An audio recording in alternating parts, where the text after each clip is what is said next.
Hello, my Crazy for Coconut subscribers. I am here at Sangria. I wish I had some sangria. Sandia Creek Ranch, and I'll give you a panoramic view right there of the landscape. You can hear the horses right below me. There are my 14 new babies that I'm caring for and feeding. Here's the valley in the background. I bet there's some wine country back there, some vineyards. And then you can hear the birds, but I was just exploring the property and look what I found. An awesome picnic bench. It's going to be my new spot to sit outside in the sun and journal. And I found a big boulder rock, and that, my loves, is going to be my chanting meditation afternoon spot. You can see the palm trees as well. So anyway,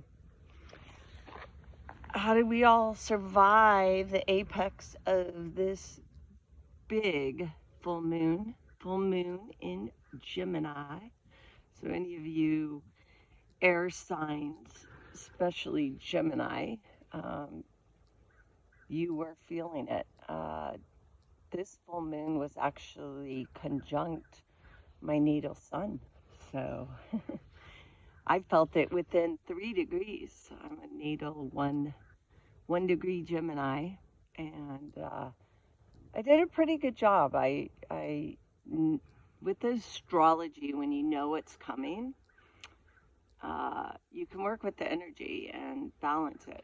So I knew it was coming. I knew I needed to stay grounded. We have a lot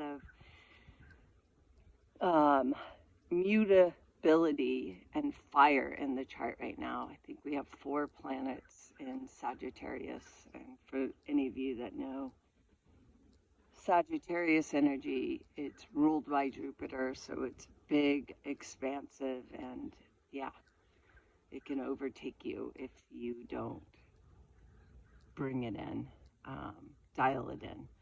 You know, Sages are great. Balanced Sages are great, but if you get a Sag that isn't balanced, it's like a forest fire out of control. They take everything down in their path. So I knew that the mutable air was coming. I knew it was on top of my sun, and I knew that, you know, I have a lot of fire in my chart that I needed to ground that air. So I did a nice long yoga practice yesterday afternoon. I took a nap and just spend a lot of time in nature, going slow. So only thing I felt was insomnia, which I always do on full and new moons. I can never sleep.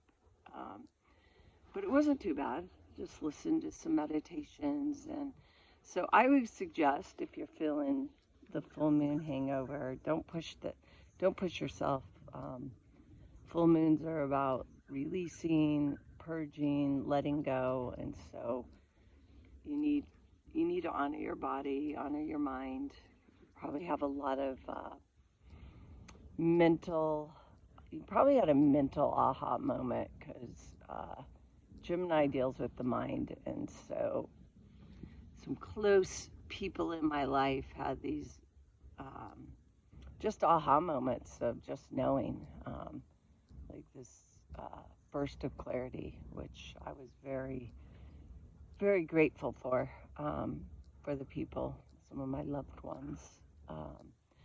So yeah, you might just have this,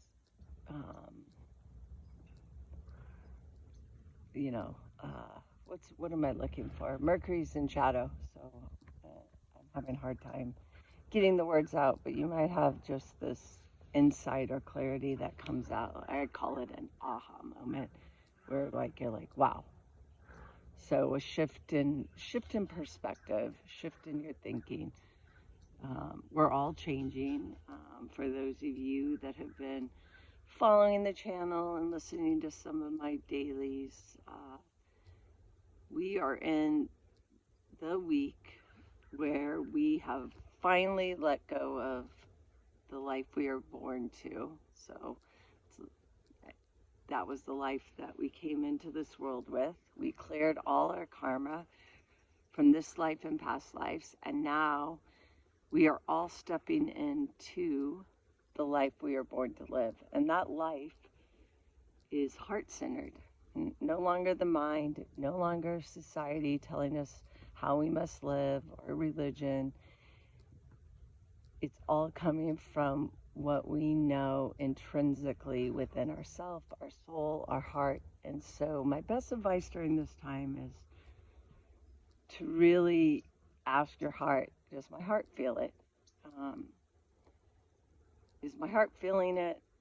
And really try to connect to that feeling. The heart never lies. It actually scientifically has a magnetic field that's 5,000 times greater than the mind. So spend some time doing maybe a meditation, a heart-centered practice, but really try to connect to what the heart is telling you. A lot of us have shut down our heart, haven't listened to our heart. But if you really sit, place your hand on your heart, and if you're trying to make a pivot or a decision in your life, ask your heart, do I feel this in my heart? And normally you'll get a pretty clear answer. So anyway, but that's my advice. Be gentle with yourself, great self-care, allow yourself to rest, slow down, and and listen and feel into this energy, see where it's guiding you. Embrace the mystery, like a child. Child doesn't think, am I gonna go play? They just feel it. Anyway, I love you all, and I'm wishing you a great start to to this week, your Monday. Hopefully, all of you had a wonderful Thanksgiving and made it home safely without too many travel challenges. But